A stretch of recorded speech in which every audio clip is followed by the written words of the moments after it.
Hi, my name is Justin from Beatbox International, and you're watching the Throga channel. At the rhythm of the song, well, I was wide awake until the dawn upon her face, and the echoes of our song as it hummed along. So stay with me, you are my missing pieces. Oh, you are my missing pieces. You are my missing pieces. So won't you stay with me?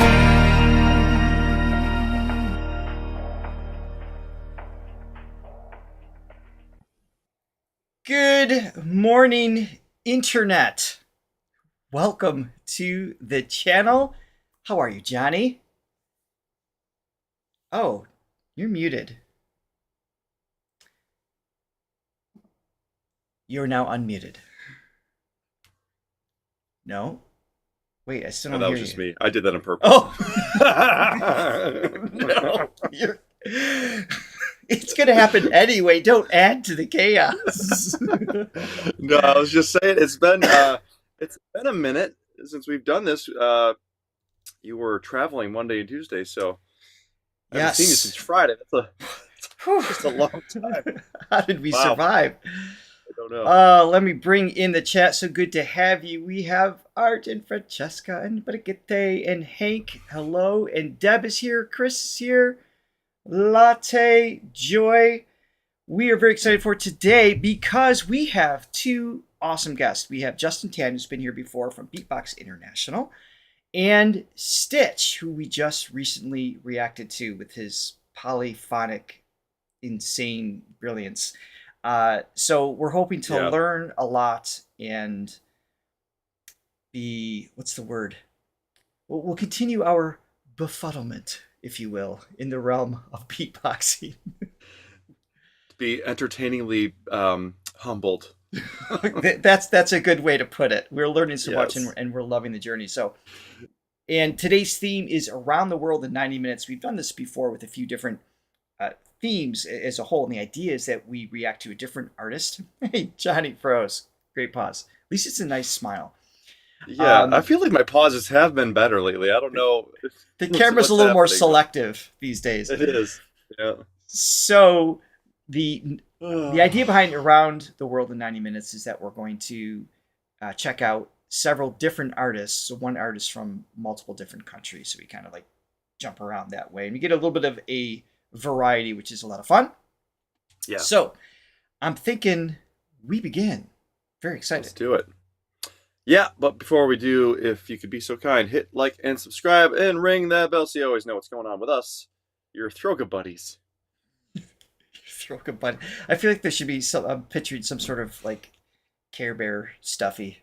Little Throga buddy. I think that's our next line of merch. Anyway, please click on the link below to help support the page and reactions just like this by buying us a coffee. And you can also become a Thronely member that gives you all sorts of additional perks, including access to our Sunday shorts and other Thronely Choice events. Where's that button? All right, sweet.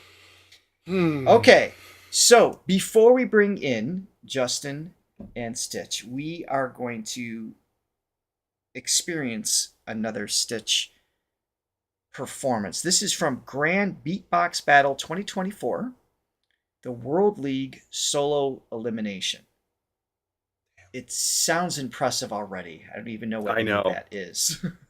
So, obviously, it is some level of elite beatboxing skill sets required to be here. Let's check it out.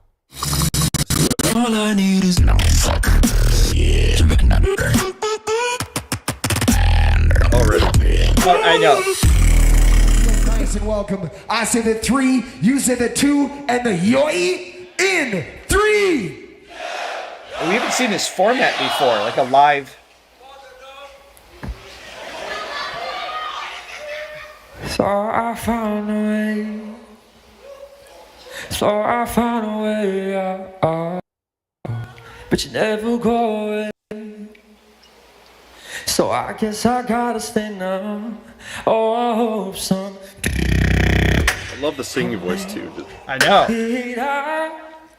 I feel even if it's all night or hard. Yes, need a place to hide, but I can't find one here. Wanna be life outside. I can find my feet. Isn't it lovely?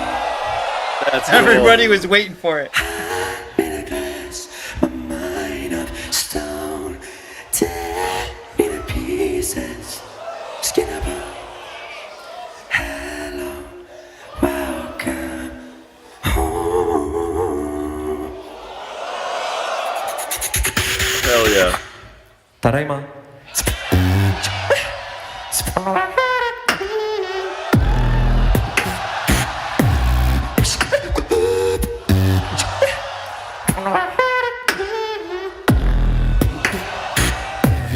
Trumpet goes muted.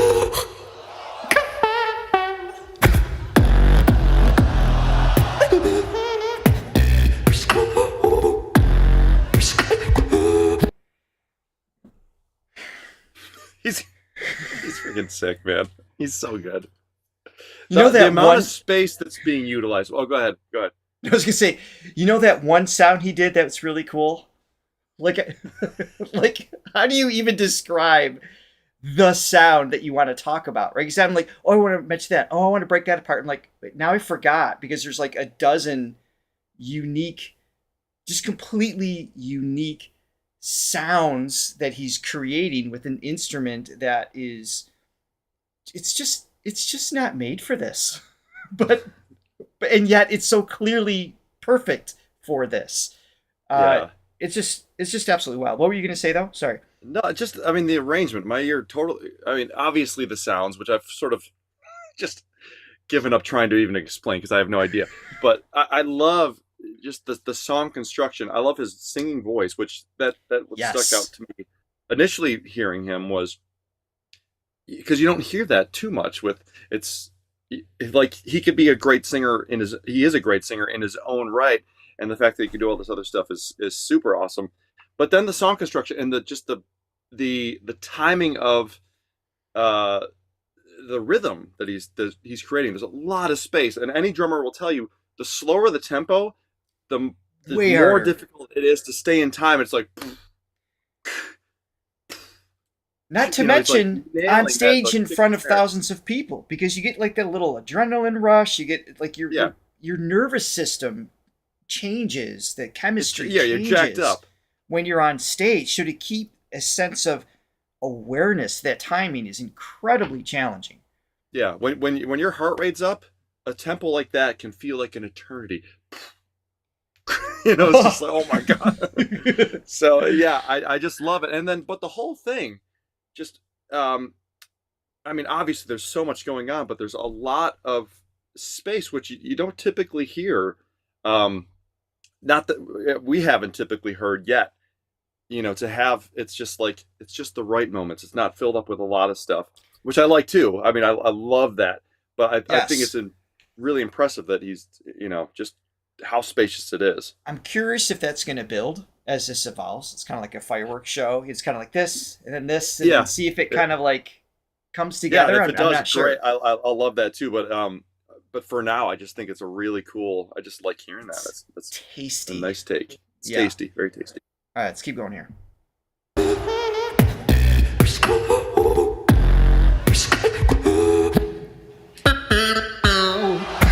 Yeah, like all those phrases are surrounded by space.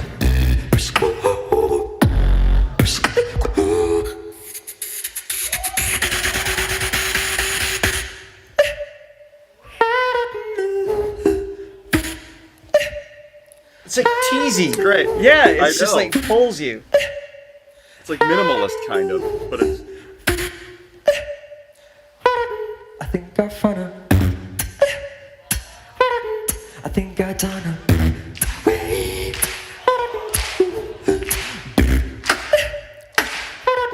I think I got her. I think I found her. Oh, the tongue moving on top of that.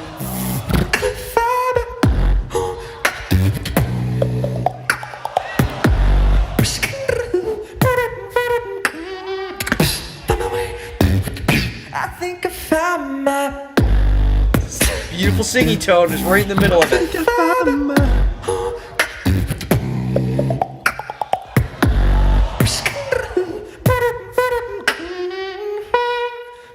I love that.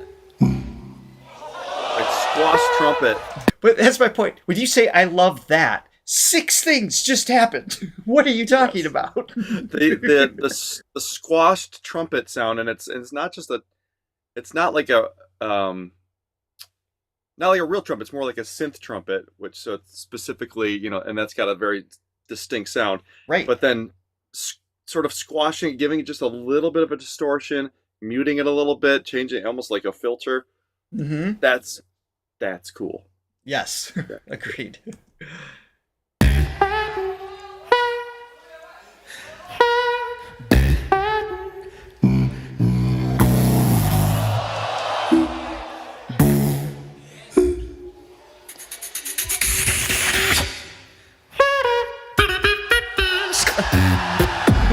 It's like a kazoo.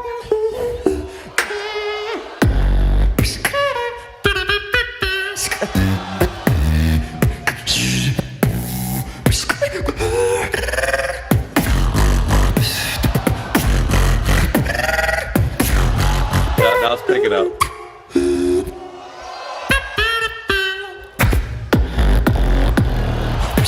Yes.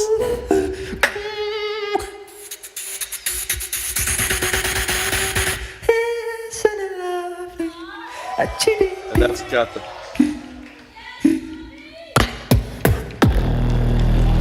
Yes. It just brings that little hook back.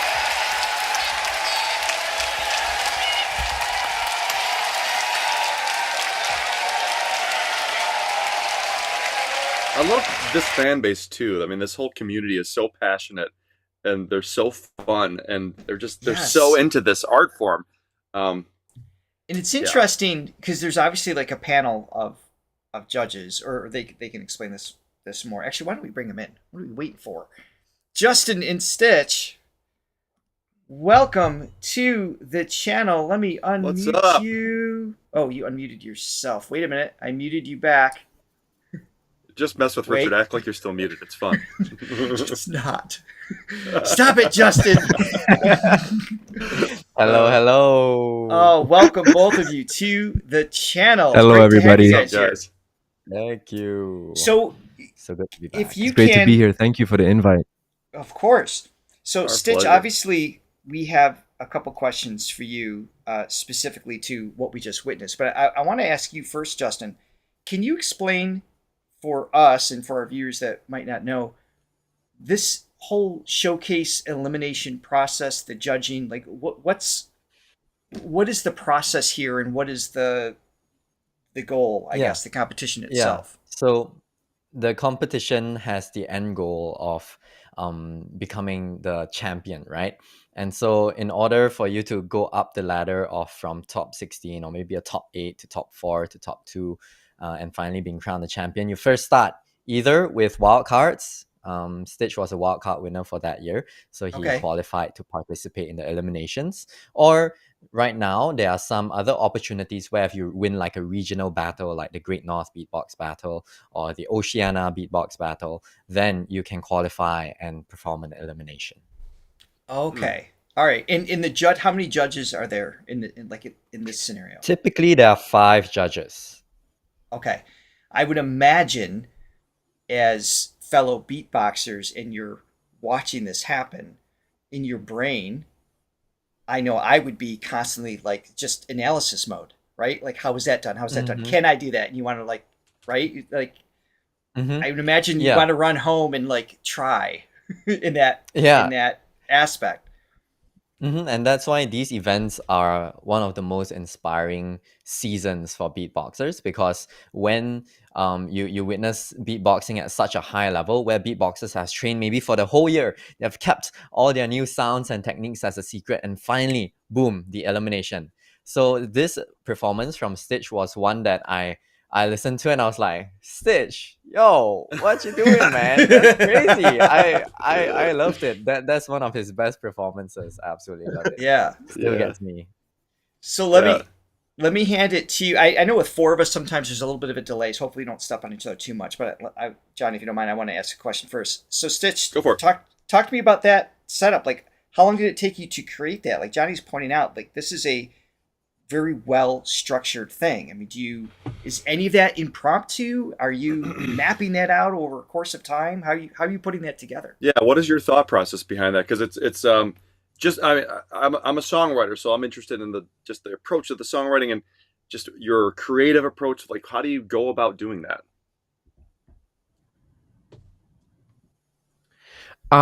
Okay, so for this, it depends on the beatboxer. Some beatboxers like to like do it impromptu and just freestyle the entire 4 minutes. Some beatboxers like to do a mix of both. For me, I prefer to plan the entire 4 minutes because that's where I'm at my best. Freestyling is not really my thing, if I'm being honest. Sure. So for this whole thing, it's quite funny because it took me like 8 months to like complete the whole set. But like the first 2 minutes, I made it in like 10 minutes. And then I spent the remaining like 8 months perfecting the remaining Sure. 2 minutes because Right. I made like a really huge mistake where like the first 2 minutes was so good. And I remember when I made it, I was like, yeah, this is a really good first 2 minutes. And then because it was so good, I really struggled making the remaining 2 minutes because the remaining 2 minutes has to be at least on the same level as the first 2 minutes or better, Right. So I spent 8 months like this trying every single arrangement, every single beat. Each drop you heard, there was at least 10 different variations of the drop. Each build up, each transition, there was at least 10 other variations that I kept on trying, trial and error and stuff like that.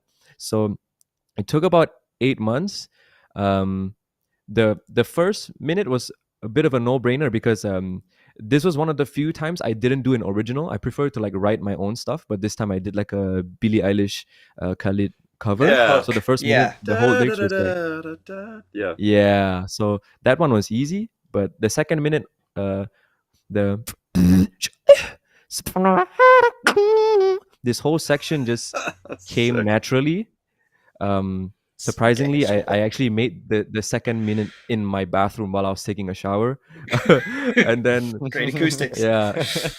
yeah, exactly. But then the third and fourth minute, that one was too much because I was like it was difficult trying to make something that was on equal level as the first 2 minutes. So it took me about 8 months before I made something that was like, yeah, this is good, Yeah. No, I mean that actually tracks. John Williams talks about that all the time, and he talks about his creative process, and he once said it was 10% inspiration, 90% perspiration. It's like those moments, those flash moments are like they're like a gift from the heavens, and it's like it's there, but then you got to write the rest of it. And, John Lennon, Paul McCartney, same thing. It's like they always had that first verse. Yeah. And luckily they had each other to finish off their songs, because they always said it was like finishing the rest of the song after that initial inspiration of the first verse and chorus or whatever it was always the toughest thing. So yeah. And then like you said, it's like, especially when it's a good idea, matching that, you have to at least match escalating it. Yeah. Yeah. Usually you have to better it in some way.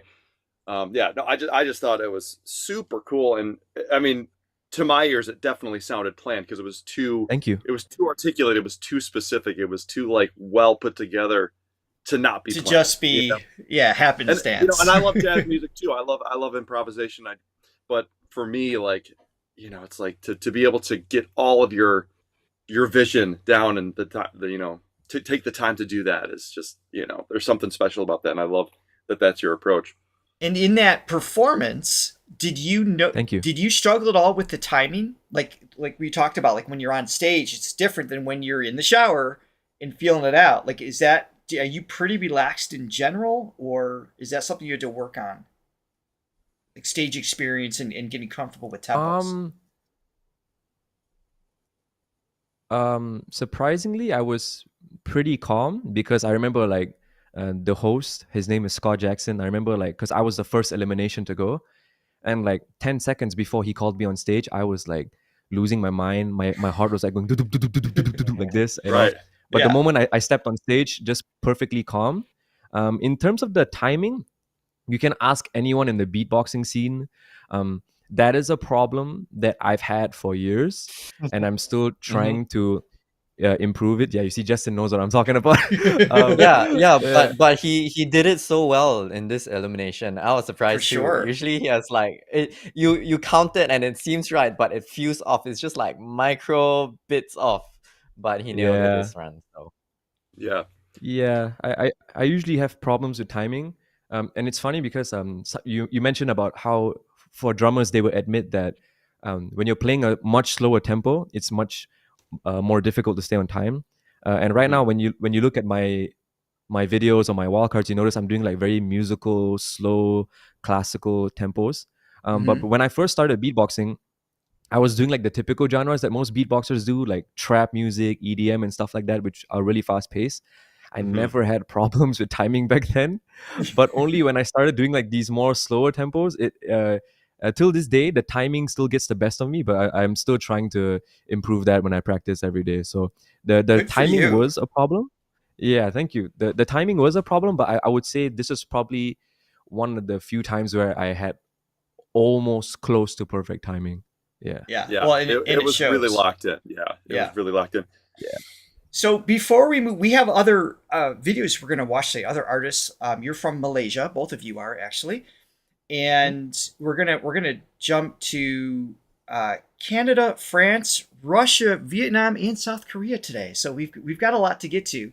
But before we jump to the other videos, to me, kind of the elephant in the room is the thing that everybody erupted in response to you doing your polyphonic tone, right? So that's something that we acknowledged in our first video that we saw you just a couple weeks ago. And then, of course, the whole audience is the wow factor, right? How do you do that? How did you discover that? And have Johnny do it as well. Okay, so in terms of Do not. My mute's gonna. oh, okay, start. I would I will try my best to teach it. But in terms of how I discovered it, I come from a Christian family. We go to church every Sunday, and you know, in most churches they have choirs where, you know, they sing all the hymns. And as a little kid, like maybe 5, 6, 7 years old, I already had the natural ear for musics and notes like that. So even as a kid, without any music theory knowledge or whatever, I would be harmonizing together with the choir. And so one day I just had like a thought. I was like, okay, what if all these different notes, all these different lines, what if one person could do it? So I think I was like 6 or 7 years old, and I just started experimenting with my voice here and there. And then one day I just got like a and then I was like, oh, okay. so that's how I found the sound, or the voice, you would say.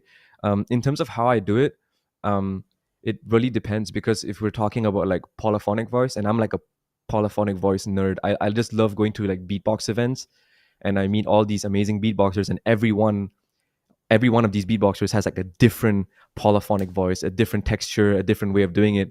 For example, like even like the most basic of polyphonics, you have inward and outward. Like this is outward, and then you have an inward version which is much more tighter, where you go like you know. So like even that, there's like 2 different variations there. But in terms of like the most basic version, I'm not like a vocal coach, so I'm not sure of like how the anatomy of your throat works and all this kind of stuff. But the way I teach it is, you have 2 components, and one is your falsetto. You can also use your normal voice, your chest voice, because you can do polyphonic in falsetto. You can also do it with chest voice. That's also polyphonic. Yep. And the way it works is that you want to whisper at the same time, so like like that, and you want to find a middle point between the whisper and the falsetto. So what I do is I do a falsetto, and then I add a whisper on top of it, and I slowly increase the volume or the amount of whisper. I'm not sure what the correct term is. And you would probably get something like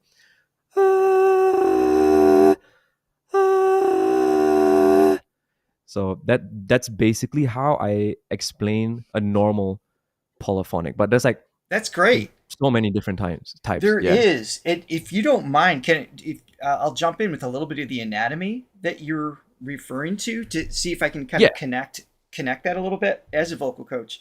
So what's so fascinating about this is that you're using the vocal folds, the true folds versus the false folds. And I know in some of the comments before when we reacted to your polyphonic singing, I was referring to the resonating space. That's not creating the harmonic, but it is amplifying. It's expanding the sounds. So, for example, if I were to produce just a E, like saying, like the chest voice folds are kind of thick, right? So E, and if I add a E, that layer in, which is technically a vocal fry, it's an irregular vibration. You've got, it's not two different things happening. So I saw it in some of the comments. I just figured this might be helpful. There's some idea that there's two different vibrations happening at once, and that's not the case. Your vocal folds, unless you have like, granulomas or nodules or something, like Janis Joplin had two different sounds at once. That's because her vocal folds looked like chewing gum. I mean, it's just totally beat up.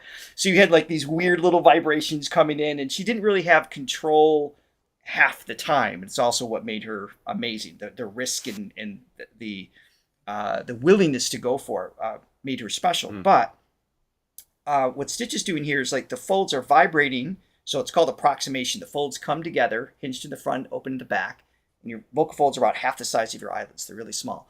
So they're coming together, air's passing through, E, or you said head voice or falsetto, E, folds are thinner, and then you're creating a disruption in the oscillation.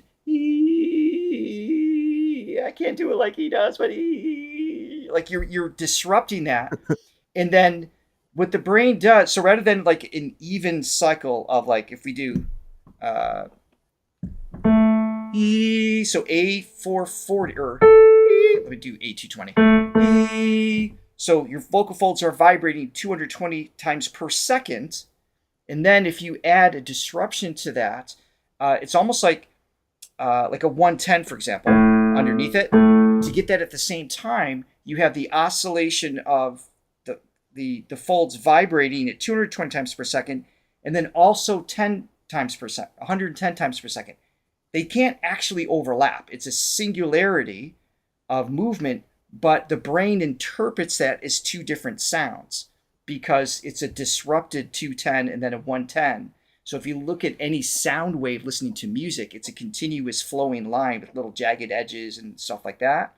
So what's amazing to me is the volume swell and the changes you do with it, because it's not, like for me, that pitched fry, I'm amplifying a part of it. So you can identify that note. Where was I, Johnny? F. So E right there. Oh. And then I was supposed to be doing an A, Justin. You don't need to call me out like that. But call them out. So but you're able to highlight the higher frequency with it, which means the resonating adjustments that you do, Stitch, is what blows my mind. It's not just the balance of the folds vibrating and irregularly, but consistently irregular. You're able to highlight, so it's almost like an overtone skill set mixed with the multi vibrational pattern of the folds themselves. And it's the balance for that is just insane. And it makes total sense to me that you started this when you were 6 or 7 playing with it, because the thousands of hours you must have spent just cultivating it through play. Yeah, it's just wild. But I don't know. That's just me nerding out. Hopefully that helps people understand it a little bit better. Yeah, it definitely makes sense. A lot of people tend to tell me like, oh, he's doing multiple different voices at the same time. And it does sound like it, but it's the illusion. From the way I feel it for the past. Yeah, it all comes from like one single spot, one vibration, you know? Right. So pretty accurate, actually, what you just said. Yeah, and awesome. It's basically the brain. If you think of it as, if you see visually, if you see a flashing blue light and a flashing red light, you see purple, right? You see that. That's kind of like what the folds are doing. It's two different it's a single vibration, but it's 220 then 110, for example, back to back, and so it gives a single sound. But our brain is trying to divide it into two different things. It's just wild. And then to use that musically is just next level. Yeah, So. exactly. Okay. Thank you. Yeah. We got a couple copies before we. Yes, please. Get into the videos. Chris bought a coffee. She said, "Thanks, my Throga buddies." Francesca bought a coffee. She said, "So excited for this. I just love this beatboxing series." Us two. And Robbie bought 3 coffees. Said, "Great show. Thank you, Stitch and Justin, for joining us." Yes, Thank indeed. you, everyone. Thank you, guys. Thank you, everyone. Really appreciate You're it. welcome. So we had asked. Why isn't that link working? Real quick, by the way, how long have you guys known each other, and how did you meet? Oh, interesting question. Justin, you want to share this one? Sure. Richard, I see your believe the first legs. time we. Hold on a second. Do you like that? What is happening? Oh, no. I got my dresser down. bro. Oh my gosh. Luckily, you wore pants today. The one day I pants wore. today. The one day I wore Appropriate pants. response. I know. Oh man. That happened. Oh man. But yeah, Justin, Welcome go to our ahead. show, guys. It's on you. Yeah, so Hey, that quick. we Thank met- you, we- Hank. My legs got us a super chat, so maybe I'll show some more leg in the future. No, Sex sells, guys. Sex sells. he says there's another really special sound Stitch does. Bruh. Goes over the heads of how special it is. I forgot the name of it, but the fa da fa fa fa. Stitch, you know what he's referring to? Justin, I think he's talking about the an ape. It's just a maybe yodel. I thought I'm that not too. sure. I thought that too. I think yeah. Yeah. For those of you in the chat who don't know, that's basically just a regular voice crack. Some people would call that yodeling. I wouldn't really say it is, but it's basically just four syllables. So f nay, and then you just do it over and over again. Your execution of it is Yeah. super clean. It's great. Yeah, it's so so clean. technically, it's a yodel. It's not a yodeling style. Like it's not where you're like doing it in the Yeah. style of yodeling, but the technique is definitely borrowed from that for sure.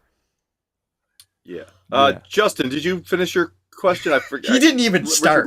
Richard's legs interrupted. No.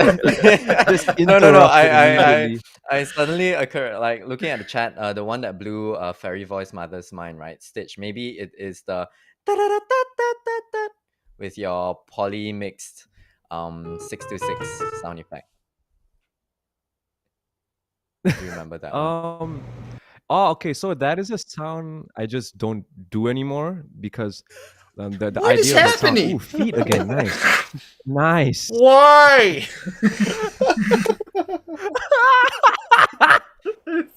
It has literally never happened on this show perfect. before. It just keeps Yeah, popping up. It's the Stitch randomly. effect. Okay. Please continue. But yeah, so for that sound in my feels like nothing GBB wildcard,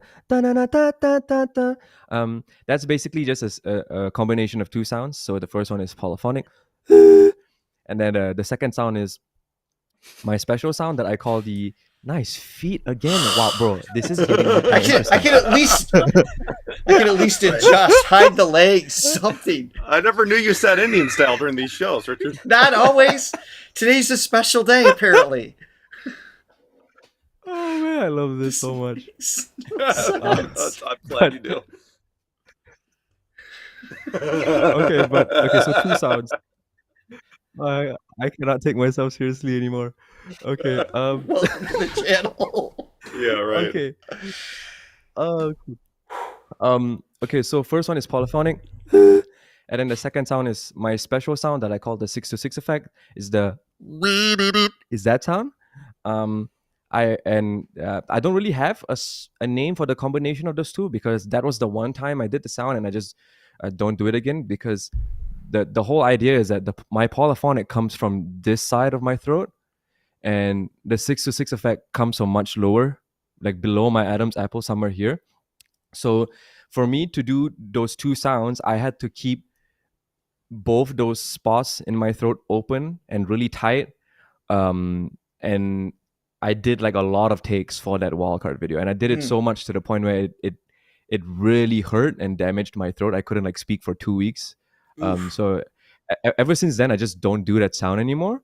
But yeah, it's just and at the same time. Yeah, that's basically what it is. So cool. Yeah, it's so interesting. You know, beatboxers that we've talked to, and really good voice actors actually, and some singers that I know as well. They're able to, their sensitivity in locating where things are happening. They don't necessarily maybe know the anatomy of it, but they can place the spots. And like, you know, when somebody talks about doing, you know, like Homer Simpson's voice, like, oh yeah, it's like back here someplace in this location, not that place where I'm not this place. Yes, where you froze. But yeah, it's interesting because it seems like there is such an intuitive, yeah, you're just like locked in, and you're just like sensitive to what's happening, even without maybe the, you know, the education behind it, but you have a sense. I think exploration I think it's of because those things. Yeah. Sorry, go ahead. yeah, sorry. But I think it's the same for every beatboxer. Like if you ask Justin, he specializes in a lot of whistle related sounds, you know. So even I'm not sure if he knows the anatomy of it, but even if he doesn't, like we all have sounds that we specialize in, and we spent so many years doing it, you know. So after a while, you kind of get a feel for it because we don't know the anatomy, so we need to at least be able to imagine where it's coming from to remind ourselves how to activate it every now and then. So it definitely takes a lot of experience and exploring before we figure out where it's actually coming from. Right. Yeah, I think that makes sense. It's the experimentation and just being so. I think you have to have a talent for it as well, but just like, yeah, it's the discovery. You know, it's the self-discovery, and then it's like, oh, that feels like that. Because Justin was talking about the same things, the way you were describing things, like where it was placed, and you know, it was so precise. And it's really interesting because you have to play detective, like you're saying, because we don't feel the intrinsic muscles of the larynx. There's no tactile nerve endings there. There's no pain sensors that go back to the brain, but you can feel where they anchor, muscles down here, the swallowing muscles. Yeah, so you kind of put yourself there. But as you're discovering any sound, this is for any singer, especially I work with a lot of rock singers, metal singers, things like that. And at first, you tend to fatigue quickly, or there's tension, or there's discomfort, things like that very often happen. In the same way, if you're learning to play guitar for the first time, like you're strangling the strings on the neck, just trying to form the chords, because you're just overworking it. So it takes time to kind of build efficiency and ease in creating some of those sounds. But some sounds take a toll, like you're describing, for sure. So, Justin, did you answer the question yet? I can't remember. No, I'm afraid to feature him again. My legs keep showing up. Okay, so where did you guys meet? How long have you known each other? So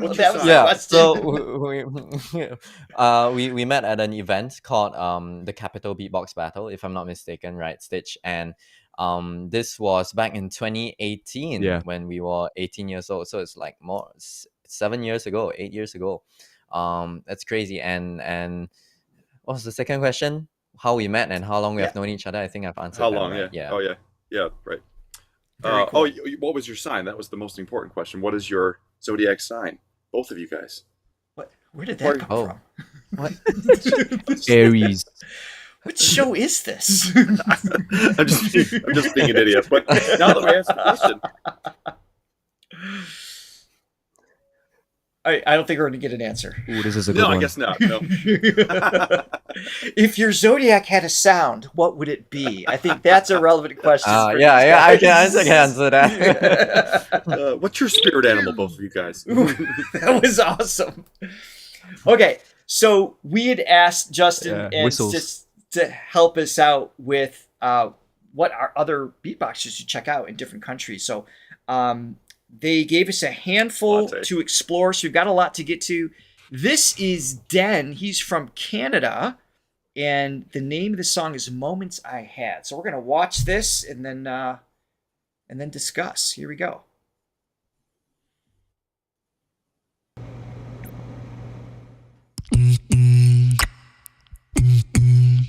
Too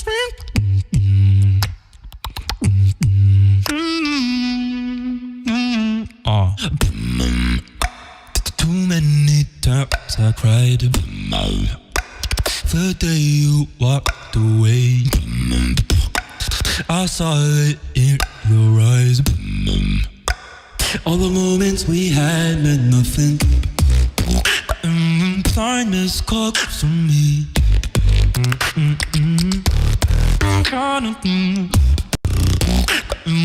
How you wanting me.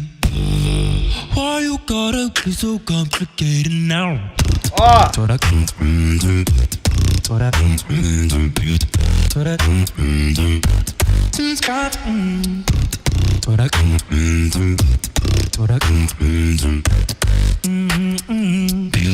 Wow. Too many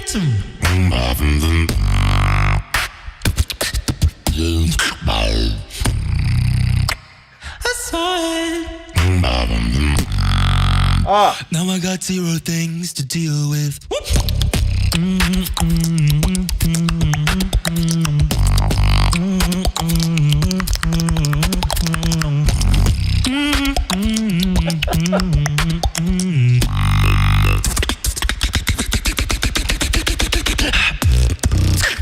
Too many times I cried the day you walked away. I saw it in your eyes. All the moments we had meant nothing. Oh.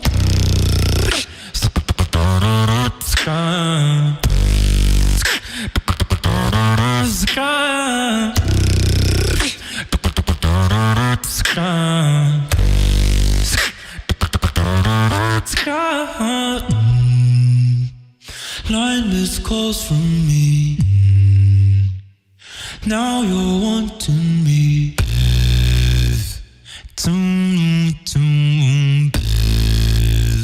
All the moments we had meant nothing. Did you get That's that, a vibe. Johnny? Yeah, all of it. Yeah. Oh, so my first question, actually, for both of you, either of you want to jump in on this one. Mhm. What do you perceive as the most challenging thing that we just heard? Because some of the sounds Yeah. I hear, I hear like Justin just does like in a passing tone, like it's like nothing. But to me, it's like wildly complex. Like, what stands out to you in a performance like this? Yeah, good question. Justin, you want to go ahead first? Sure, I'll share first.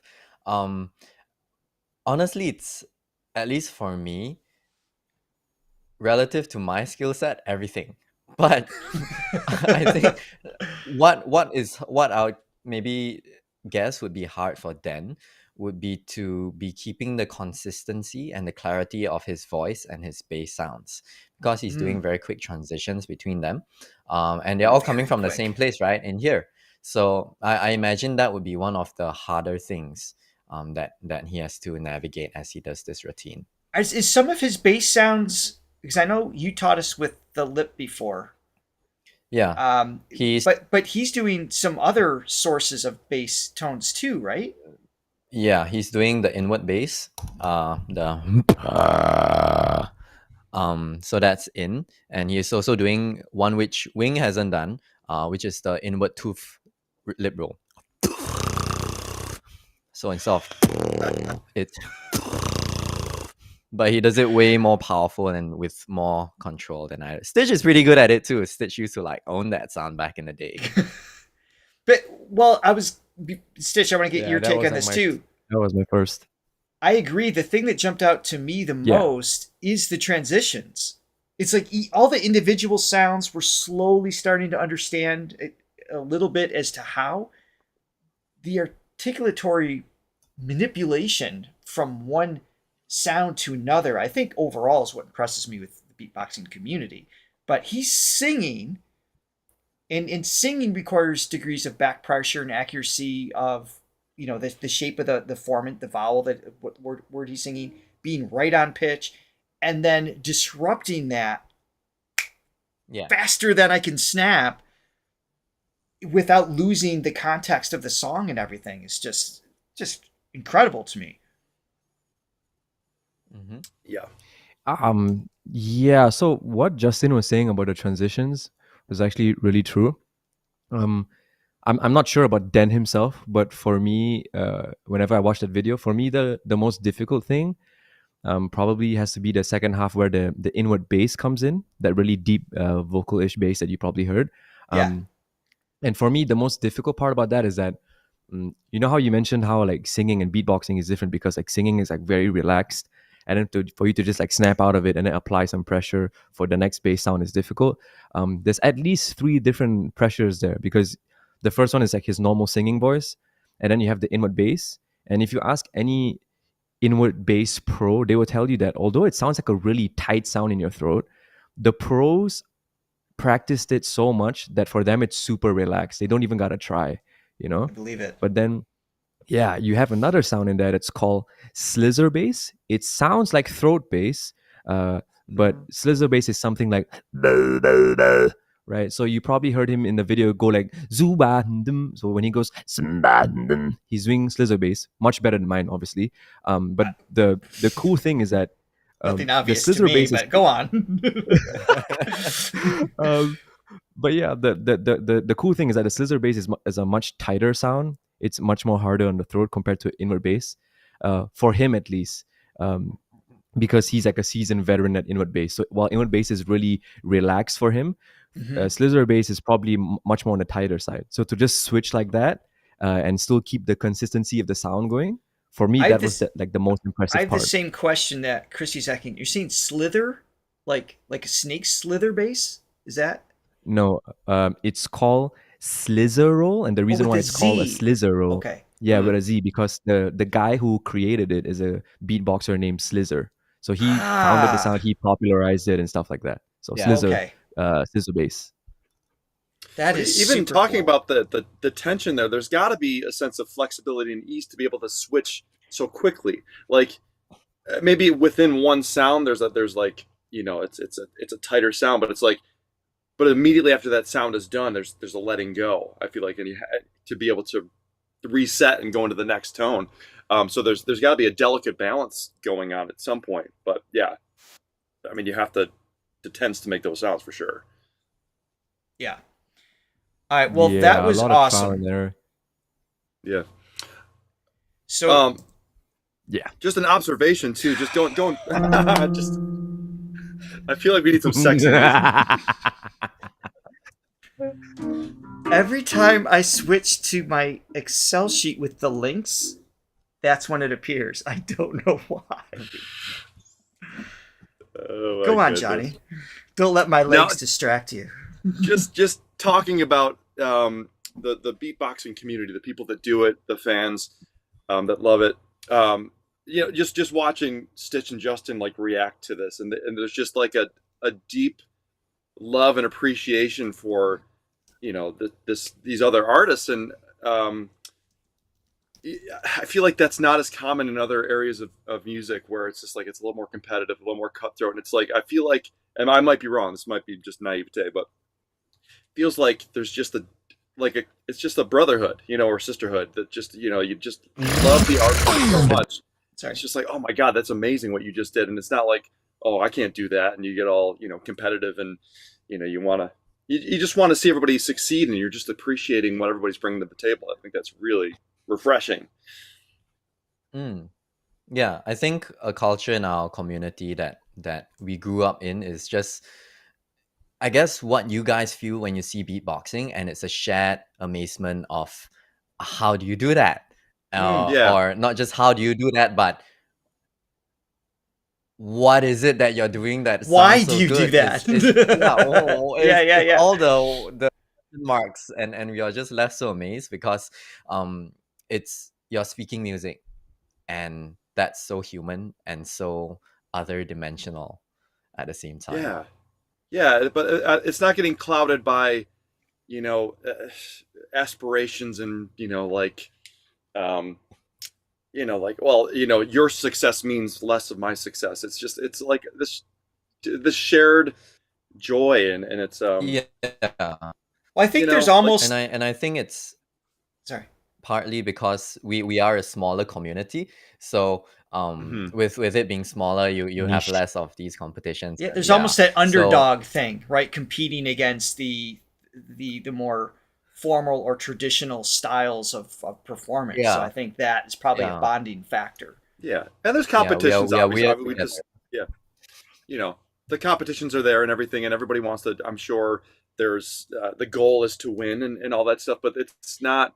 But there's also this balance of like, yeah, but this is just awesome what we're doing, and we're just a part of this family. So I don't know. I just really I just love seeing how excited you guys were to see. Yeah. And I'm sure, somebody else. there's still humans involved. So I'm sure there's still egos and I'm sure, issues. yeah. It exists, but as a whole, I love that this is bubbling under the surface and, coming to the forefront. It certainly got our attention. Yeah. Real quick, a couple shout outs. Thank you, Hank, again for another super chat. It says, Johnny, considering Den's song is an original, how was the melody and lyrical quality of the song? Not donating for Richard's legs. He's very specific. He does not want more of that. I liked it. So I was, one of the runs that happened, I sang. I was like, oh, that's a really catchy bluesy run. Yeah. Another, in the vein of Stitch, another great voice, which it could stand alone in and of itself. So it's I love the musicianship involved in this as well. I mean, outside of just the otherworldliness of making these sounds that that are just so cool and I can't really comprehend. It's just they're the musical elements that just apply universally for whether you're a drummer, a keyboard player, or a singer, a conventional singer. It's all there, and you guys are applying it. I think that's really, Yes. It speaks to me in so many ways. And I want to say, as far as the lyrics go, to be honest, I saw them there. I didn't catch them. Yeah. There's so much happening musically, and my brain's trying to break that. I definitely have to go back and kind of absorb that. So I don't have any feedback on that per se. Did we have a coffee come in, I believe, before we play River, who is next? Yeah, we did. A couple of them. Francesca bought. Oh wait, she's got three.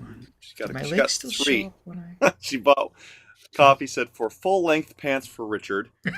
This is a good investment. Oh, look at that face. Look at. How about a new camera for me? Jesus. Jeez Louise. Okay. Oh man. And then she bought another one for a new control panel or a new camera or whatever will help this current situation. We've tried everything.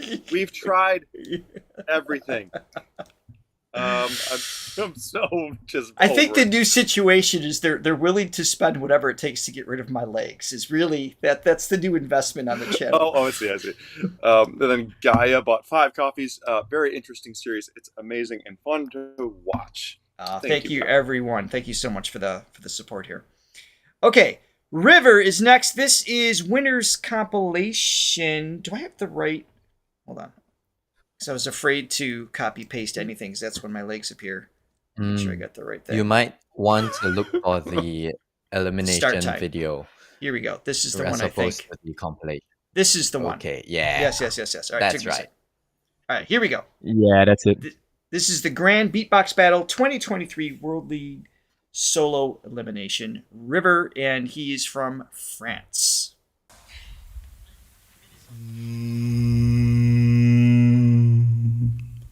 Since you walked away, They're all singers. my thoughts are imprecise. I admit I think it back. Still,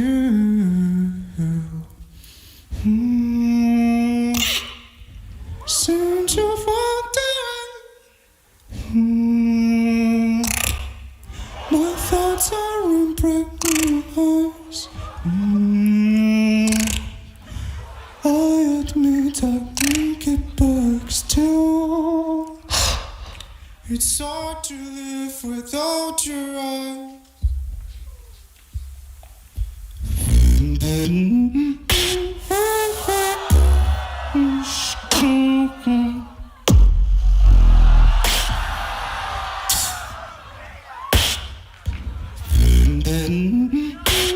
These arpeggiations are wild.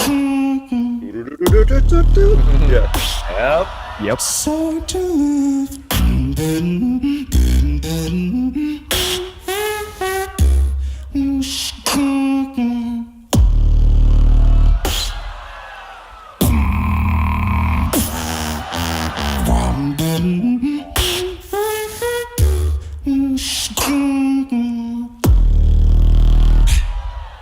It's hard to live.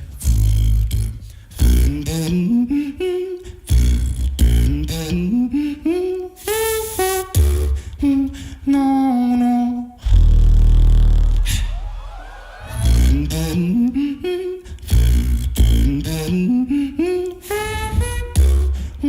No, no. Konbanwa.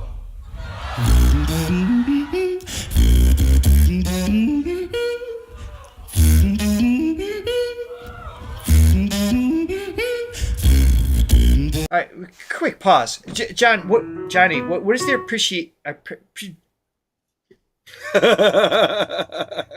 Yeah. what are the notes?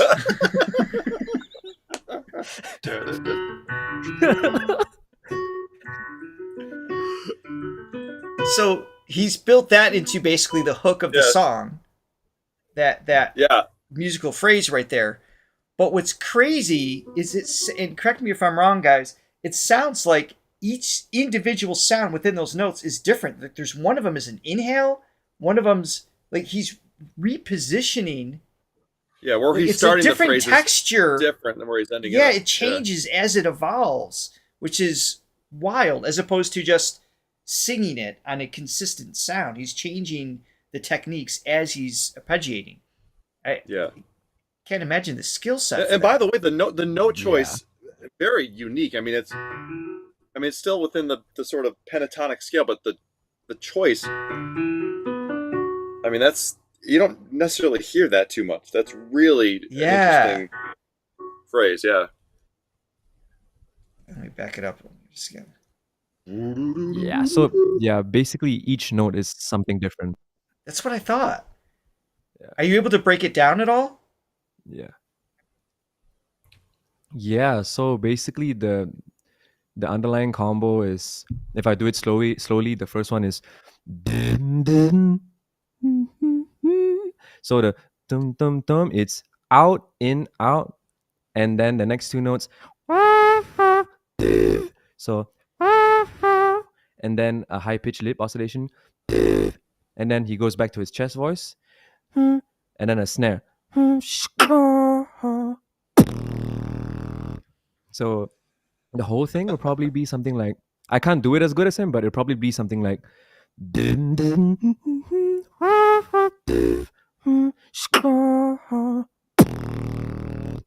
that's probably it. Badass. And this is where Stitch comes in, because I cannot do that. Wow.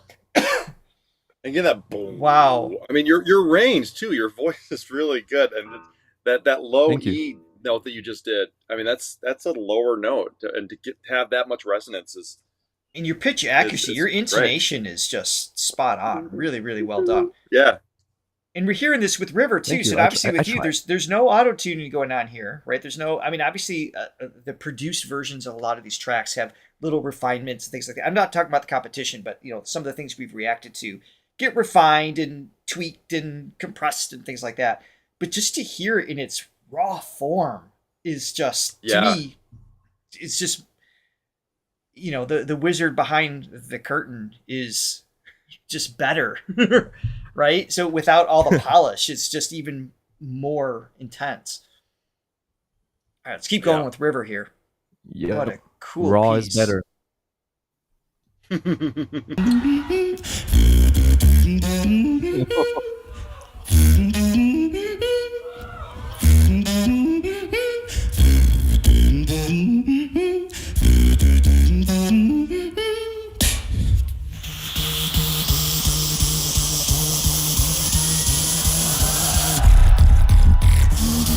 It's hard to live without your eyes.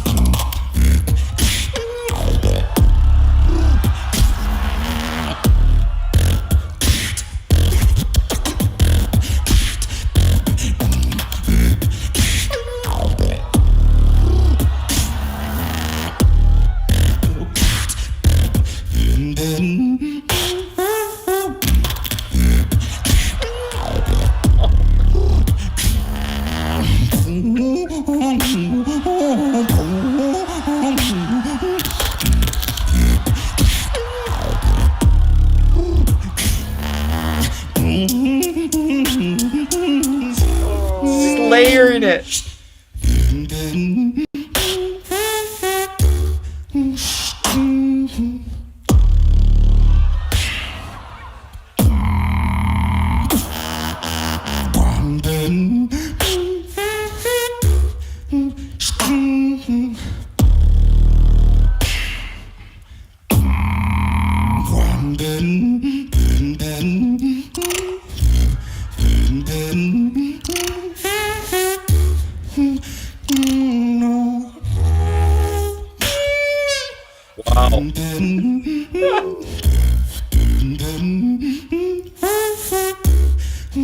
No, it's hard to live without your eyes. Nice. Wow. Wow. I remember, Justin, when you were on here last time, you did something similar to what River's doing. Maybe it's the same thing. It had like that, what I would call the Predator from the movie Predator sound, like that. The There's vibration that bass. in the high end. The Like a high harmonic or something. Yeah, I can't do. It's not with my Oh, tongue. that. Yeah. No, the. I can't. I don't know how to describe. Yes, that. Oh. That. Oh, the click roll. The click roll. Yeah. How are you Right? doing that? Oh. So basically, you have your tongue and then you Yeah. fold it so that the bottom of your tongue touches the roof of your mouth. You can Okay. either do it from the middle or from Okay. the side. Okay. And so when it's from the side, step one is to get the neutral click roll. So the click roll that doesn't use your lungs. So you kind of suck your tongue off the roof of your mouth so that you make a tiny click sound. And you see if you can drag it. So is the Right. concept with the normal position of your tongue, right? But when you fold it inwards, it gives you the chance to roll it. It does not And sound human. It's, it's- like metallic it's or gonna- some yeah. glass something. Yeah. And beatboxers like to do like this kind Right. of get it loose. Then you can try to drag it with an inhale. So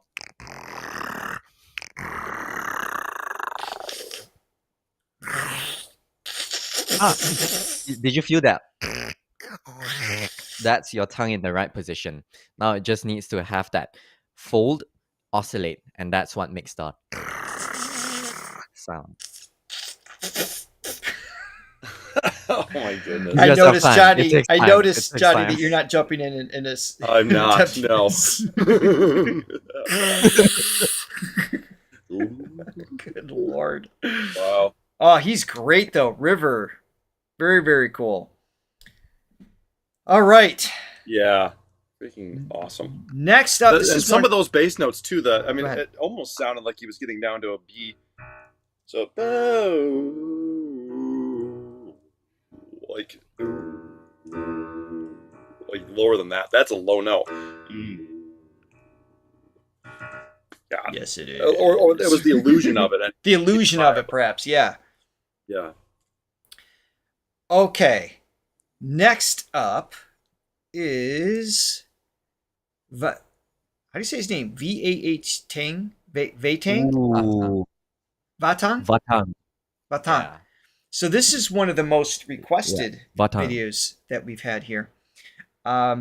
This is singing the song Human. Is this an original of his? Or is this like a cover mix, do you know? It's a cover, I think. It is? Okay. Right, Stitch? Johnny, you and I saw a clip of him This during one, our I'm not sure. our Sunday shorts, Black Betty. We heard like a 30-second clip, and so Oh, I remember he's okay. got that, Yeah. that like soulful, big sound kind of. But we only heard a clip of him, so we don't know him Yeah. outside if he was great at what we heard. So let's. He is from Russia. Yep, So that's right. jump He looks from- intimidating. He really does. His whole vibe is a He's little huge. scary. Yeah. Like a giant. He's Alright. huge, but he's a really chill and fun guy. Yeah. He's a Oh, that's cool. gentle Alright. giant. So it is a cover. Deb and Alice are all confirming that one. Okay, cool. right, here we go. Let's see what we got.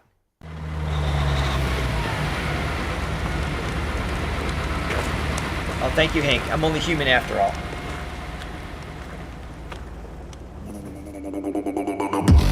Maybe I'm foolish, maybe I'm blind, thinking I can see through this and see what's behind. See what's behind. But I'm only human, after all. But I'm only human, after all. Don't put your blame on me. Don't put your blame on me. I'm not a human. I'm not a human. Don't put your blame on me. Come on now. That's a low note. Ah! Whoa.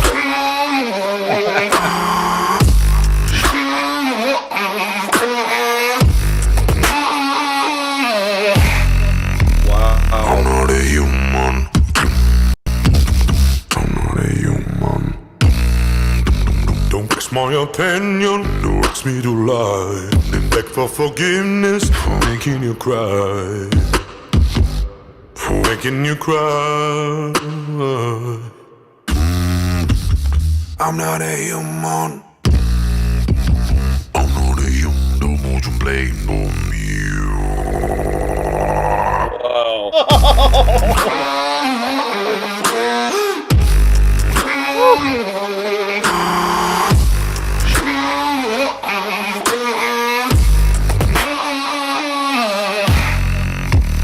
I'm not a human. I'm not a human. Don't put your blade on me. Wow. Holy moly. So that distortion sound, that distorted guitar sound, how? How? How do they do that? Stitch, you wanna You take it. Okay. So to if I'm being really honest, he does do this cover and the whole beat live and in his wildcards. But in this version, it's a little more produced compared to the typical beatbox videos. You can hear So I'm that. using that Yeah, for distorted- sure. Yeah, exactly. So the guitar sound is basically him just going, but with like a really raspy voice. And then Okay. after some post production, it sounds like a crazy guitar. You know? Even more with Okay. it. Well, Yeah. I remember Yeah. Michael Winslow, right? He did that Led Zeppelin Yeah, I was thinking the guitar same solo yeah. thing that kind of reminded me of that. Yeah, so I would my- say.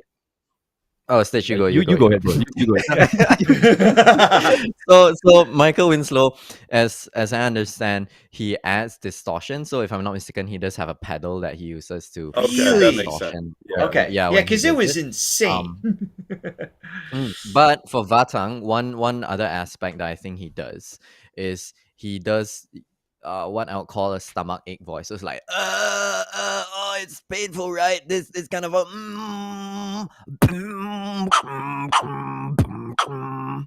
so Yes. he brings that closer Like to his little. Yeah, Yeah, yeah.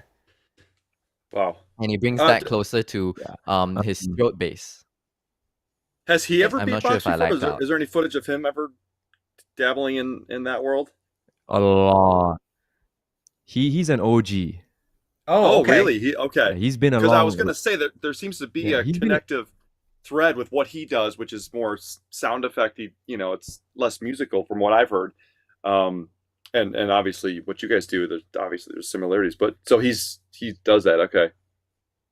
Yeah, he's been around way longer than Justin and me. Yeah, he's been around for a long time. And just to go back on the guitar sound, technically you can do an electric guitar sound without the help of post production. I can't do it, but I know a lot of beatboxers that can do it. And the way they do it is we have this sound called a siren. Okay. It's the one that we used to like mimic the sound of an ambulance. So like, right? And what you do with that is you do that inward instead, and then you strain your voice like the way Justin was talking about with the stomach ache voice. And when they combine both those steps together, they get like a really sick electric guitar sound. So I've seen beatboxers do this like live, face to face. A So pretty you can cool do it. electric tone, right? You're Yeah, saying so that, you can do it, but it's just not the one that VAHTANG is doing. Yeah. Got it. So on top of that, obviously that stood out, that particular sound. His his bass tones mixed in with it, and the bass sounds were great, but his singing obviously stands out on its own. He's got just this rich low tone that's there. It's just it's like that gospel-y, just I don't know what word to use to describe it. There's just a fatness to it that's just super cool. That's his tone. A quick question, just in terms of this idea of, more fatiguing sounds. I'm sure you guys get vocal fatigue as well, like anybody. But do you guys have a warm-up routine? Do you warm up before these performances, and what particular exercises do you do, if any? So I think it depends on the beatboxer. So like so for me, if you take me for example, I'm more of like a vocal percussionist. So most of my sounds are like vocal based.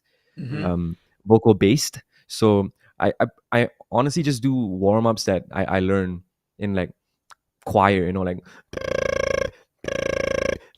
the typical warm-ups exercises, the typical exercises that singers do. That's what I do. But for beatboxers who are less voice orientated, maybe they're more into drums, maybe they're more into whistles or whatever.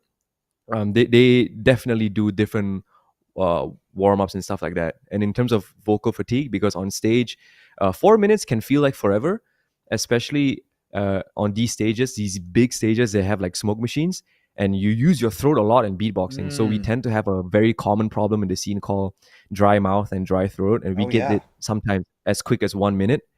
So sometimes for us, we train like crazy months before. So like months before GBB 24, I would be in my room, and because Malaysia is a really hot country, Japan was cold at that time, so I needed to prepare for the weather. I would basically switch on my air condition, put it down to the lowest level, and just beatbox for like 5 hours straight, and try my best to like sustain through the dry mouth. Because if you don't practice for this, it'll shock your system. It will destroy your performance. Because I went to GBB in 2021 and I was not prepared for it, and it killed my entire performance in the worst way possible. So most beatboxers, like we have a guy named Skiller, and he does the opposite of me, because he comes from a cold country, and when he goes to warmer countries, what I heard is that he would go into his room and then he would wear like multiple jackets to like really warm himself up, and then he just beatbox for hours. So everybody has like a different thing that they practice to get used to the stage and warm up and stuff like that. And you only get to that level through experience, right? Because no one typically, you practice the perfect version. That's what you practice in your room and at home and things like that. This is with all singers and drummers and guitarists, etc. You practice to perfect, and until you get on the road and have those experiences, you don't realize that you need to practice in conditions outside of perfection. And that's particularly the human voice, the living muscle tissue and all of that it's so susceptible. And on top of that, you've got this, you're going to be eating different things, your sleep patterns change, like all of these things. Johnny and I talked about this several times on the channel. It's so difficult to maintain that, but the flexibility and the range you have to do for what you do, Stitch, you have to have full access to the entire instrument. So good for you. I mean, for really taking it out on that. Justin, do you have a routine at all that you prep with? For me personally, because I don't have beatbox tracks that require such intricate demands, so I don't really have. If I just woke up, I'm gonna like try to beatbox warm up, some so you casual just kind of beatbox. Getting the lips, tongue, jaw like loose, right? Just kind of Some people are like that too. Even singers that I know, they don't really warm up at all, and it's just that works for them. It's like it's annoying. It's really annoying. But I imagine some beatboxers who are at a higher level, they may have their own, but perhaps a missing gap within the scene would be having warm-ups for different kinds of beatboxers. So that can Yes. be something beatboxers explore too. Yes. And if you're looking for that, please check out the Beatbox International for techniques and advice you relative to beatboxing Yeah. skills. Link below. Okay, Thank you. we've got two Trung more Bao. here. We're jumping to Vietnam. This is Trung. Am I saying his name correctly? Yeah, Yes, Trong Trung Bao. Bao. Okay. And Grand Beatbox Battle 2020 World League Solo Wildcard. Let's see what we got. Hey, what's up, yo? This is Trung Bao, and this is my solo wildcard for GBB Grand Beatbox Battle World League 2020. Skipping a little bit. You don't wanna know, what I gotta show, you don't wanna know, what I gotta show. Together you just close. You don't want no, what I got show. You don't want no, what I gotta show. Together you just close. You don't wanna know, but I gotta show. Some of the team you don't even know. You wanna know, but I gotta show. What I gotta show. You wanna know what?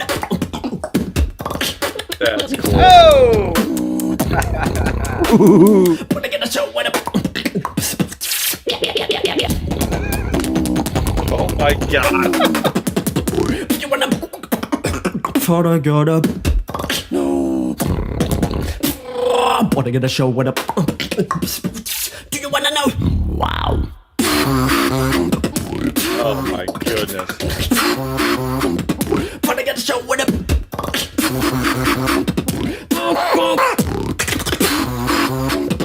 What I gotta?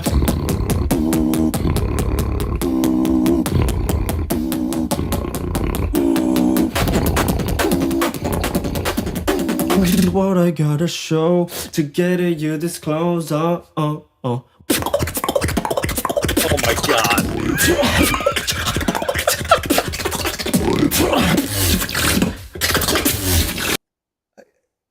Are you freaking kidding me?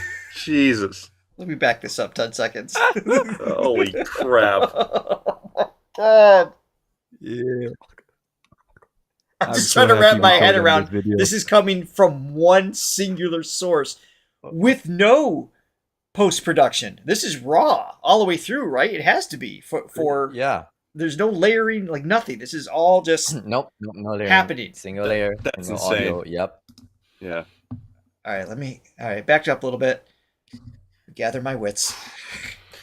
Play.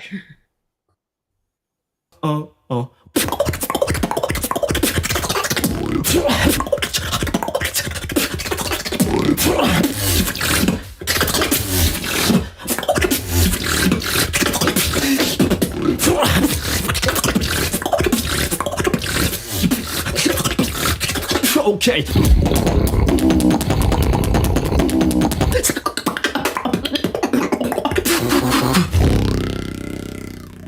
Oh. Yeah.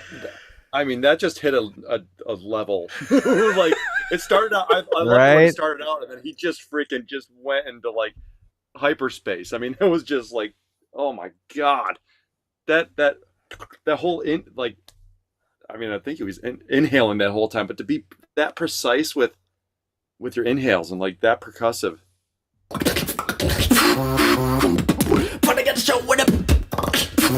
Even the little bubble sounds and What I gotta?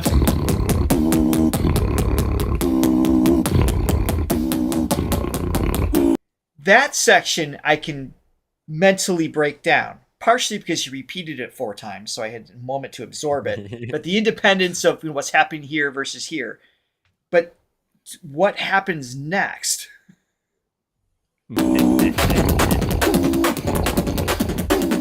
What I gotta show. Together you disclose.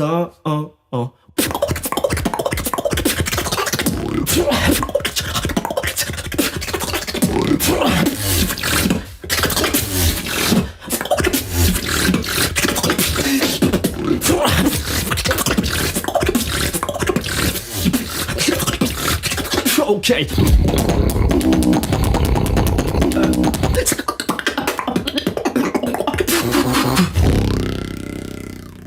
All right, so it turns out watching it 3 times makes no difference on my ability to understand what's happening.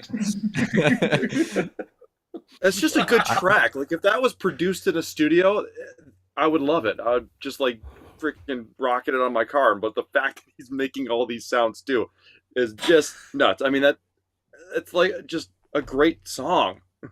It's not like a traditional song, but it's still Right. I mean, it's like more EDM style of music, but it's like Yeah. if all those were like in a synthesizer or plug-in, I mean, that would be a kick-ass song, and it's just crazy. So that Yeah, was 2020. So 5 years ago. Is this when did these competitions at this level start? Was it around that time? Well, I mean, yeah. that was So pandemic era, right? So So Yeah. yeah, all the If- videos you've heard so far, except for the VAHTANG one, like my video, River's video, Trong Bao's video, these are all wildcards video and elimination videos for the same competition, GBB, and they've been around for a long time. They've been around before I even knew that beatboxing was a thing, Okay. and they basically happen every year. Every year there's one, and this year they're having it at Japan. The only time where they didn't have it was in 2020 during the pandemic. So all the people like Trong Bao over here who won a wild card in 2020, they automatically qualified for 2021 when they brought it back after the pandemic. Oh, I see. Okay. Mhm. It's The Right, earliest Justin, please. battle was in 2009. Yeah. Okay. But that was limited to only Swiss beatboxers.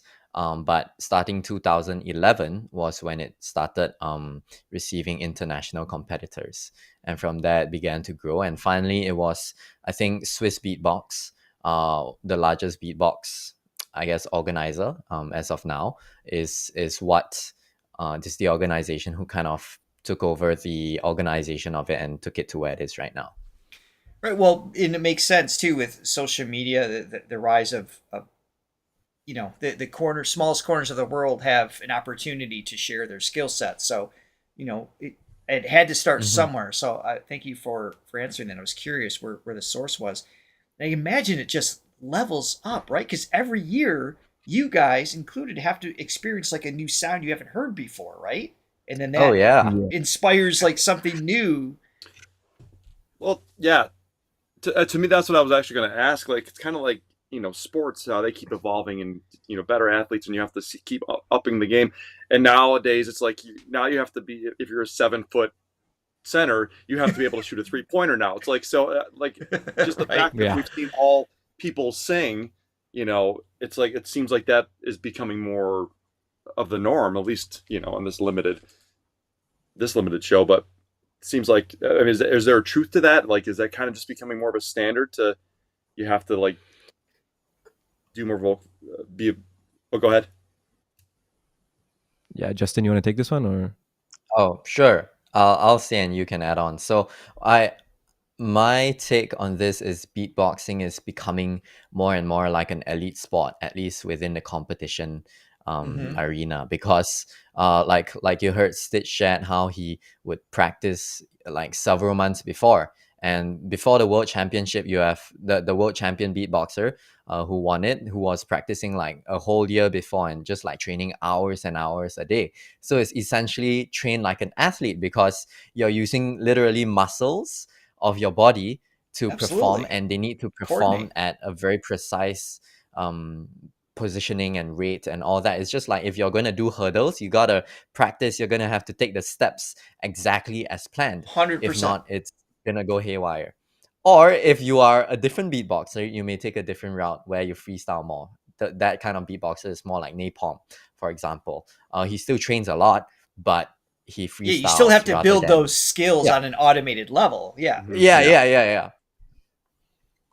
Yeah, Stitch? and to add on to what you said about like how every year there's something new, it's actually so crazy because I remember in 2021 when I made Feels Like Nothing and I did the whole back then, that was like the craziest sound. Even beatboxers were thinking like, yeah, there's no way this guy did that. It's probably auto-tune or something, right? Right. And then a few months later, a new guy comes out of nowhere and then he does a new technique and sound that we've never heard before. And this happens so often.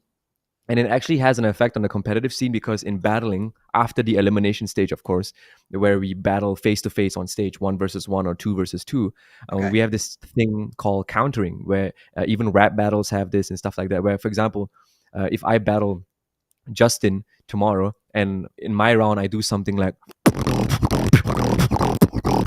right, in Justin's round, he might probably start his round like I can do it too. So yeah, so whenever a new guy comes out of nowhere and then he brings a new sound, guess what? Everybody's going to try to do it. And then now it's something new that we got to learn to prepare for further You don't know when it's going to show up.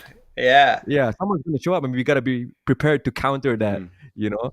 So it does affect the competition a lot. Every few months, few weeks, sometimes we hear a new thing that we've never heard before. It's actually pretty crazy. That's awesome. That's a lot of fun. All right. We have one more today. Mr. Wing. This is one of many that have been recommended to us. So we wanted to make sure we get a little bit of Wing in here today. So this is obviously going from Vietnam to South Korea. And I do see requests in the chat after the live stream. And anyone who watches this in replay, please let us know in the comments what songs or which beatboxers you'd like to see us react to on the channel in the future as well. My immediate thought is we need to have Justin Stitch back where they have a battle one-on-one. We need to experience what Stitch just suggested. And we'll be the judges because we're so qualified. Exactly. That would be cool. That would be cool, to be honest. That would be fun. Yeah. Before we get to the video, let's thank. We got some coffees coming in. Yes, please. They came in. Latte Lover bought 20 coffees. Latte. She said, Justin and Stitch, thank you so much for joining us and sharing your expertise and humor. Our thoughts exactly. We really appreciate you guys being on. You're obviously masters of your craft, but also you're just cool to hang out with, which is absolutely just, you can't ask for anything better with guests. So you guys, we appreciate really cool. that. And thanks for not staring at my legs too long and making me feel uncomfortable. I was gonna say the humor was probably the leg, not us. Yeah, the humor was all the legs. It was all the legs. All right, here we go. Let's check this out.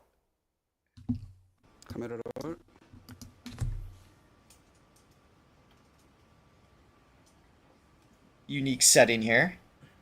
It's outside a cafe. So this has some production on it right away, right? So we could, for those of you who don't know,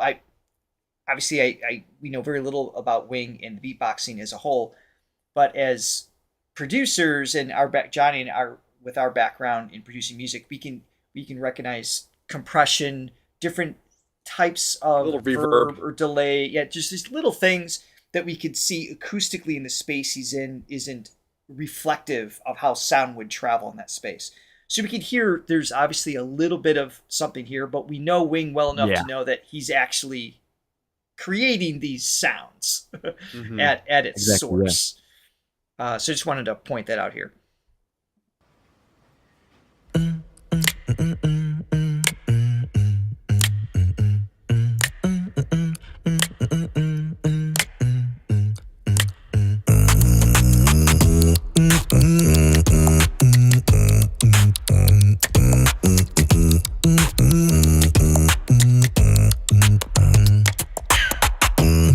They are just control the sipping.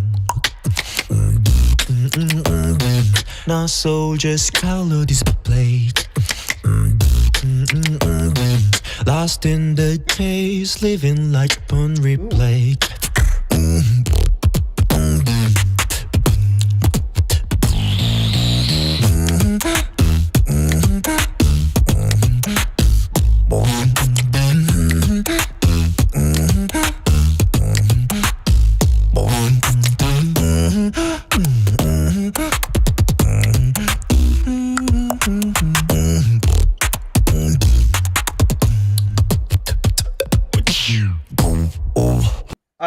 quick pause here. I think So Wing smooth. has to be one of the best at song structure.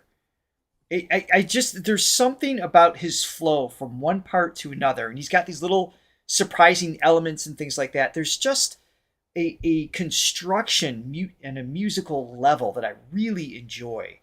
I think that stands out for him.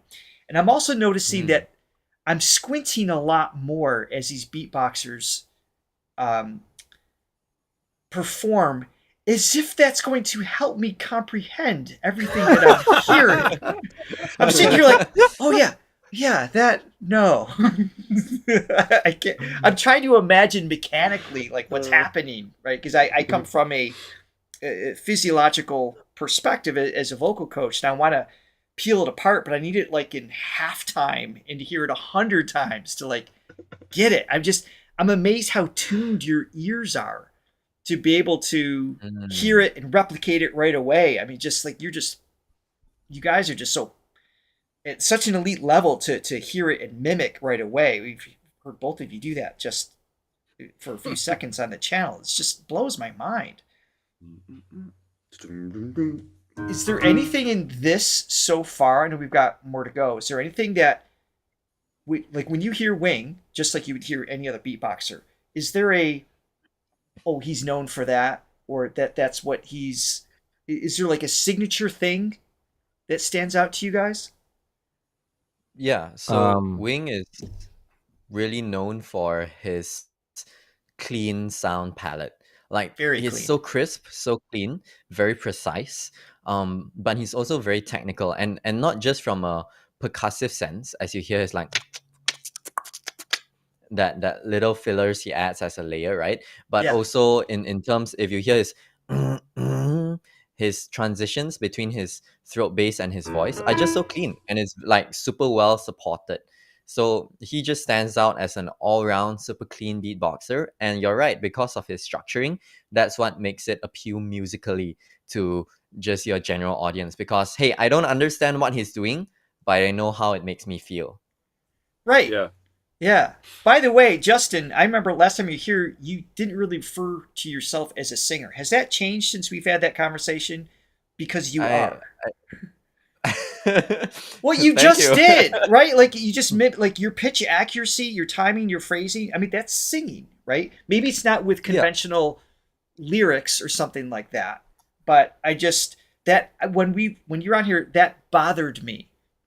Like just the vocal coach in me, it bothered me that you didn't see yourself in that light. You know, even if you express this instrument in a different way, I just want you to know that is how I see you. I thought the same thing too. You know, just with the way that Wing navigates, because you know the boom, boom, boom. So that's that E note that he said, E4. That's right around the passaggio. So he's flipping, and that's, you know, the passaggio being sort of this awkward part of the voice, the transitionary part between the chest voice and the head voice, which for the majority of singers, that's a really tough place to navigate. So to nail those pitches on top of everything else he's doing is really impressive. Yeah. And I was going to say too, like there's something about Wing with, like he's just got like this. Yeah, there's a cleanness to what he does, but like sort of he's got this like funky, like hip hoppy thing too, which is really smooth. It's just very, you know, it's not so EDM-y. It's got a little bit more of that hip hop thing to it, which is really cool and unique for him. Yeah, and a beatboxer, if you appreciate this kind of musical approach to arrangement, Shogo from Japan would be another great beatboxer to check out. Okay. Yes, definitely. Someone please put that in the comments after, because I'll forget. We always go back to the comments, not the live chat. So if you're new here, leave the comment after the live stream to let us know what you want us to go check out.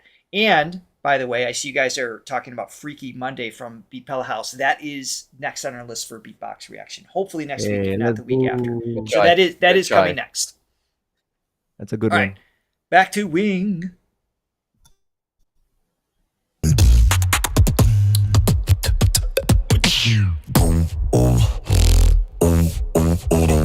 In the shadow of their fame, losing myself in this game. Putting need to be afraid Great that we group. can lean on someone's back. Just be a pioneer.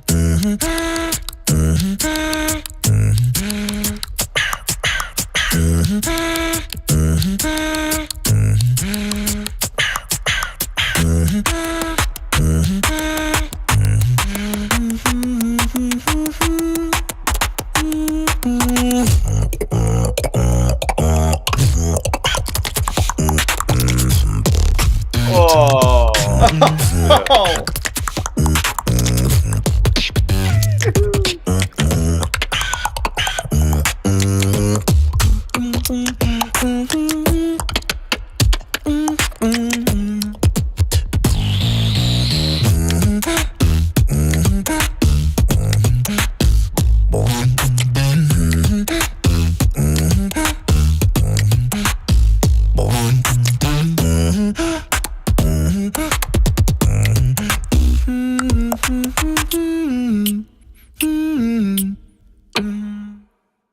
Yeah.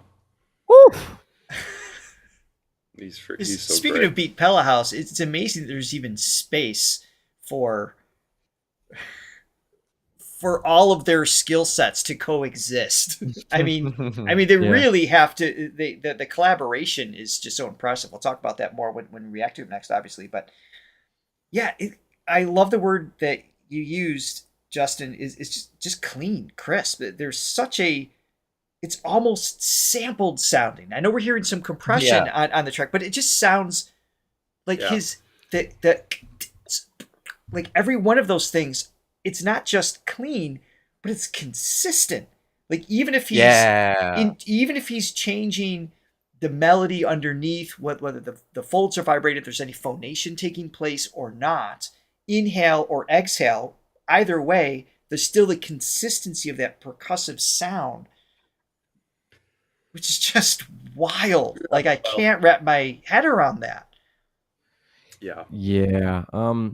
Wing has been beatboxing, I think, since 2011 or 12. So he's had like over a decade worth of time to like clean everything up, you know. And right now in the beatboxing scene today, he's probably the most clean beatboxer in the world. And it's so cool because when we go for competitions, like every beatboxer, we're trying to like do the most crazy beat, the most technical beat, the most difficult beat to try and impress the judges and hopefully win. Right. If I go on stage and I do something like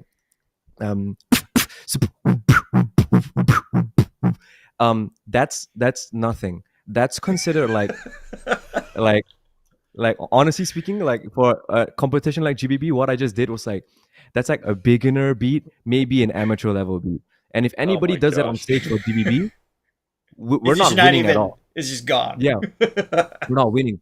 But Wing is one of those people where he can do the exact same thing I just did on stage, and it will sound like 1 billion times better, and he can win doing that. That's how clean he is. He can make such a simple thing sound like the most insane thing ever. Like that's one of his strongest qualities. He can do everything that everybody else can do, but he just does it better. You know? Yeah. That's his strongest thing. Absolutely amazing. Is there? And I'm curious. Well, Stitcher. Well, I got you on screen here. Yeah. What is your? Because we talked about polyphonics earlier. What is your go-to? What is the thing that is it that or a certain pattern within polyphonics that is like your signature thing right now, or is there something you're working on right now that you want to? You know, that you're planning to compete with, we don't want to give away anything for people to practice, to compete with you. But is there like a signature something that you're known for? So when I first got introduced to the scene in 2020, the international scene in 2021, the polyphonics were like my main thing because till this day in the beatboxing scene, I don't think there's anyone who can do it cleaner than me. I do believe there are people who are able to utilize it better than me. You know, like they know where to place it in better areas. Like Trong Bao is one of those people. Okay. His polyphonic is not as clean as mine, but in my honest opinion, I'm so jealous of him because he uses it better than me. Interesting. Okay. Yeah. But right now, I'm trying to focus my style more to just polyphonic only. So the whole idea of polyphonic is multiple notes at the same time. So I'm still technically doing polyphonic as my main thing, but I'm learning new ways other than polyphonic to hit in order to hit 3 or 4 notes at the same time. So one of it, I mean, I can show this on video because I already did it in a Wildcard video. Okay, yeah, please. One of it is called a Pac-Max whistle. Pac-Max is a beatboxer from France, and he does this whistle where it sounds like.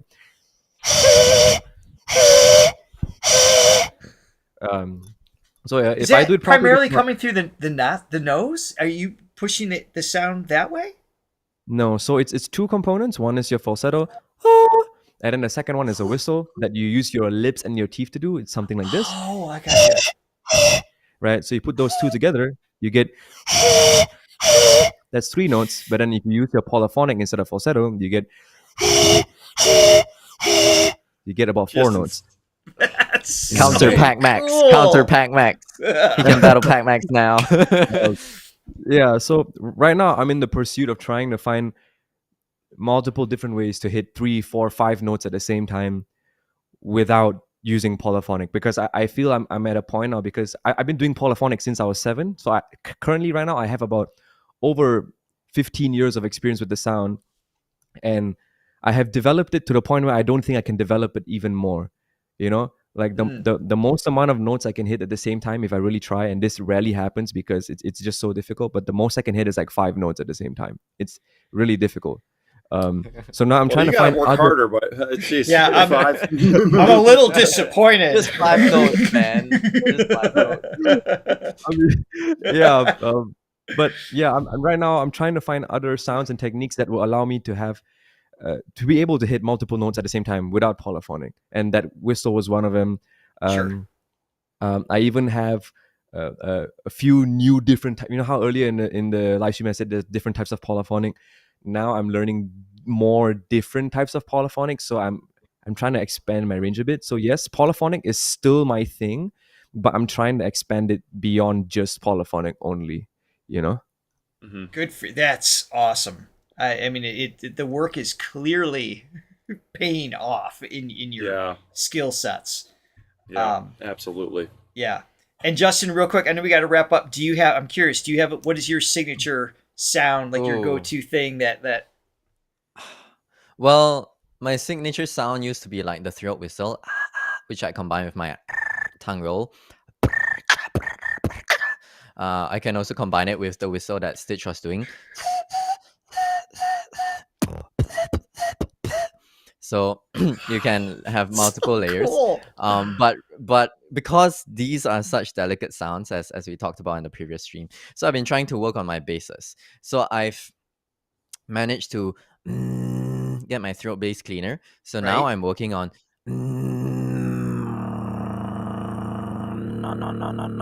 vibration bass. So my goal is to be able to sing well with it, just like how sounds like a popular Mustang, beatboxers like gearing down on the street, passing by. That's awesome, man. Wow. Well, these shows just blow my mind. It's just it's one of the few things in life where one single element is just so complex, and it's so much to it, and it just makes my head spin. It's just like one sound that you guys made, and the fact it's like there's so many sounds that you're doing in the context of one song. Endless. Just crazy. Well, it's crazy because we're used to the idea of there's 12 notes like within a scale, right? There's this limitation. It's like, here's my C, guys. That's really impressive, isn't it? Here's my C note.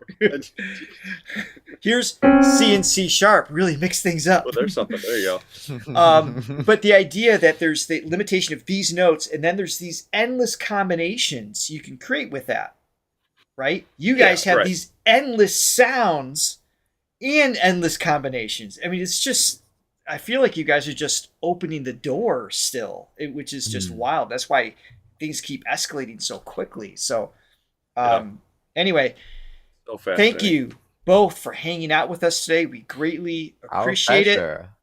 So fun. Everyone watching, please check out the Yeah, links in the thank you for having description. us. You're very welcome. Go check out Stitch's page on YouTube. Make sure you follow him, as well as Justin in the Beatbox International. If you're interested in lessons, you can contact Justin directly through that as well. He's a good teacher. Yeah, Yeah. and we've Thank you. seen that. Thank you. I think he's incredible. It's weird. We've had you on twice now. No one's reaching out to me for beatbox lessons. I thought that would happen, but no, nothing. Some have reached out to me. Hey, let's But go. Saying, please help Richard. No, good. I'm glad. I want them to reach out to you. They're reaching out to me for, to shave my legs. That's about it at this point. Hank, real quick, thank you. Here's money for whoever I need to bribe for a sequel to the format with Justin Stitch. Yeah. You guys, we'd love to have you back. And I'm actually, in the back of my mind, I'm thinking, like, if we could, maybe we could do a little beatbox competition. We can host a little beatbox action on the channel. Oh yeah, you know, we are not I posted participants, to be clear. The idea in the chat was that maybe Stitch will take one of you and I'll take one of you, and we kind of coach you over the course of like maybe 1 week, and then that's your end result, and you battle each other. Oh Yeah, god. chat likes that, right? No one wants to see that. Hear me out. I might be a really good beatboxer, but I'm like the worst teacher ever. So whoever I'm teaching is not gonna win. Whoever I'm teaching All right, is not you got gonna Johnny. Thank you, everyone, for hanging out with us today. We hope you have an amazing day, an amazing week. We appreciate your support. Again, be sure to check out Stitch and Justin's links in the description below. Thank you to all of our Thronely members. We will see you next week for Reaction Wednesday, where we conclude our melody journey with Joe Shen. Have a great day, everyone. Bye. Bye, guys. Thank you so much.